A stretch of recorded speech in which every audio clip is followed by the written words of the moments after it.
Alright guys, back with project 72 Highboy today.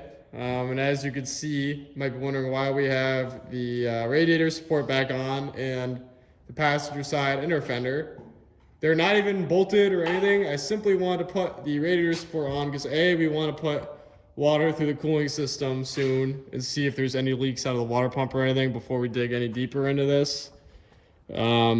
Just make sure that's all good, but we're just waiting on getting a lower radiator hose. But also did it so that I could properly ground the start solenoid and get all this out of the way and try to find the signal wire, the small 12-volt wire that goes to it to properly get the truck to start from the key inside the truck. So found that, put my meter on all the loose wires that are around here and found a wire that got 12 volts once you fully turn the key to the start position.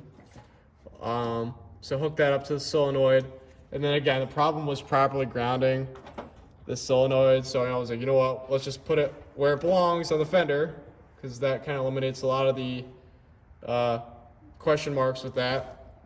And what do you know, the thing started right up started right up from the key inside and shuts down from the key inside because the ignition is also, the guy before me already did it, they've got the ignition wired so that gets 12 volts once the key is in its first click, in the ignition stage of the key.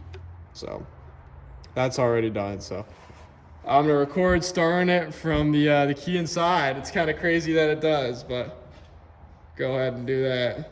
All right, guys, so sitting down here, there's no seat or anything, but show you it starting from the key.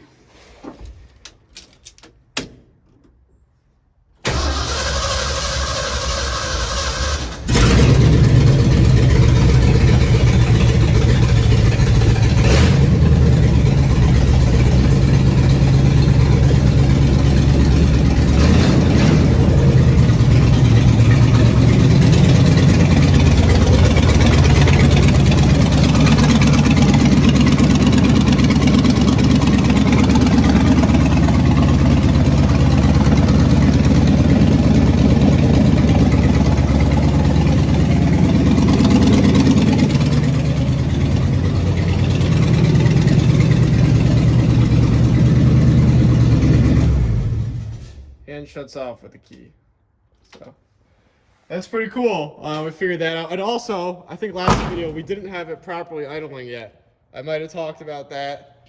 We had to have it choked to get it to idle, or it wasn't. If it wasn't choked, didn't want to idle, and it just bogged down and die. That was probably because we had all the vacuum ports on the carburetor open. So plugged all those, and now it idles. Actually pretty healthy, and throttle response is really nice now, so figured all that out. So it's crazy how we've already got it running from the key. So next is really gonna clean up the gas tank on it, try to get the new headers on it. Those are 2 weeks out currently, so we'll see. Gonna get that lower radiator hose on it and run water through it. I'll probably record that. Once we have the lower radiator hose on, probably see if it goes in gear, which will be interesting. Then there's brake lines. There's still plenty to do. The whole power steering situation. We did also do an oil change on it. There was a little bit of water in the oil from washing the engine and it sitting for so long. But yeah, so stay tuned for the rest of what we do. Definitely keep making pretty good progress on this. So hope to have it on the road before summer. So stay tuned.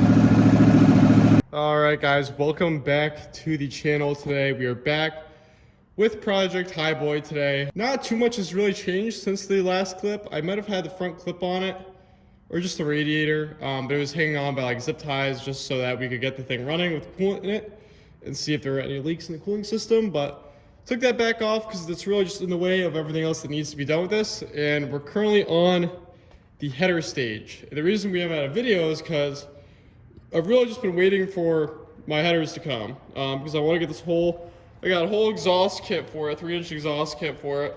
And I can't put that on until I have the headers on.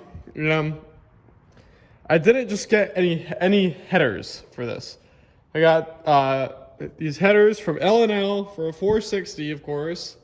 They're a little bit special, so pretty much what we need to do is work around the headers instead of, I guess, typically you would work the headers around the truck.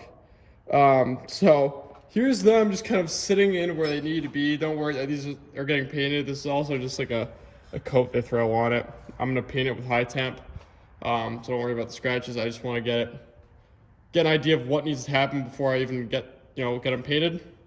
So it's pretty cool how when you mount them, they'll run over the frame and out underneath the cab. Pretty extreme headers from L&L. And so basically I started off, we gotta take the steering shaft off. Next kind of ran into the brake lines were in the way. We're gonna come back to that subject because that needs to be redone. Because, by the way, routed all in the time between last video and this video, did get the whole brake system complete and bled. So the master cylinder is full of brake fluid. Anyways, what's gonna end up happening is I need to take these brake lines back off. Oh well, it happens. But I'll tell you why. So, like I said, steering shaft off, brake lines kind of in the way. Get it closer and closer. And I got it to a point I only have two hands, I'm holding the camera, but I got it to the point where I could sit this pretty much where it needs to be on the block. And they look really cool. They're certainly gonna fit around the cab and over the frame. However, we're not gonna be able to get our steering shaft back on. It'll be hitting right about here on the header. So how do we accommodate that? Most likely a body lift. Probably do like maybe a 2-3 inch body lift on it, and that should definitely get us enough clearance to get that shaft back on. There are certainly ways to get that shaft on with U-joints and whatnot, a lot of custom fabrication that you'd have to do to get that shaft to work how this is. You'd need to definitely cut this back, add a U-joint, go over, back down. But I think for this application, I honestly think, I don't know if that'd be worth it. Just put a body lift on it. It's kind of lifted already. We'll be a little bit taller, but I don't want it anything crazy. I don't like body lifts, guys. I'm only doing it so I could get the clearance that we need. So anyways, now I got that out of the way. I took the shock off because I want to take the shock bracket off so that I could, when these are painted, we can just go in and out with them. We have nothing in the way. I just want everything, like I said, we're working around the headers now. But they're really, really well-built headers from L&L. They did give me some 460 header gaskets, which is great. Reducers. New header bolts, 12 point. Those will be really nice. But yeah, came in this big old box. You can see, got this other one still wrapped up, but they're huge headers. I think the box weighed 55 pounds or so when I saw it being shipped. But anyways, so I'm gonna keep ripping stuff off. I just want to show you kind of the before of how I'm gonna get to where we're gonna get to before I finally get these headers mounted where they should be. So here we are now. Next, what I'm gonna do is pull the shock bracket off, and at that point, I'll probably take these back out. Well, they're gonna come right out once that bracket's off, and get these painted. And after that, drain the master cylinder back down, because I said I'd come back to it. I didn't, because once we do the body lift, these brake lines are now too short. So gotta redo that anyways. So doesn't matter. Rip the brake lines need to come back off, and that'll give me perfect clearance for the to get the headers in, and then we'll be able to kind of route the brake lines around the headers once the body lift is in. So that's kind of the order of what I'm going to be doing this weekend. So, and then obviously once headers are on, I could get the whole exhaust done, and then this is just out of the way, done with, and we could work around this and really get this thing buttoned back up. So stay tuned, guys. Hope you guys are enjoying Project Highboy. All right, guys, so got that driver's side header in the paint booth here. Of course, picked it.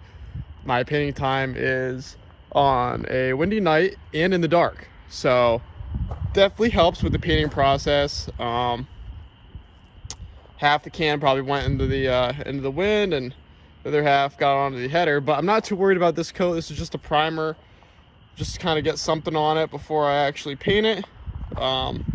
With the real paint, we're going for a gray here. Hope you guys like the paint setup. This is actually what I did with the 7.3 manifolds that I painted almost a year ago, funny enough. The same way I put this tent up, and I hang it from the tent, because obviously with headers you have all sorts of angles you need to get into and cracks.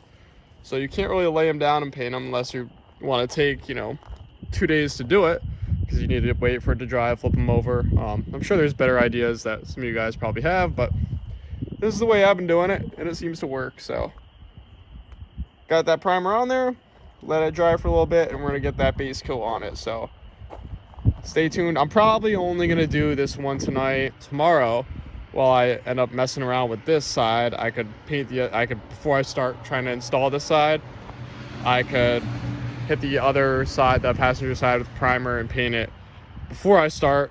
And then by the time I'm done with this, hopefully that will be ready and I can install that one. So stay tuned, guys. All right, guys, back on a Project Highboy here. Just want to give you an update since the last clip, because a few things have changed, or a few plans to the process have changed.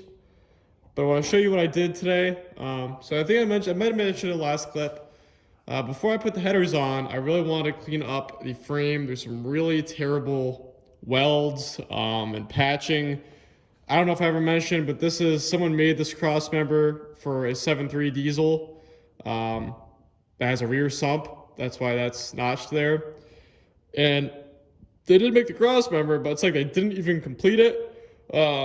Terrible.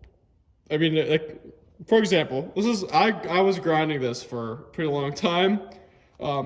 This was like raised up to here. This piece I actually had to cut. It went like out to here with jagged edges.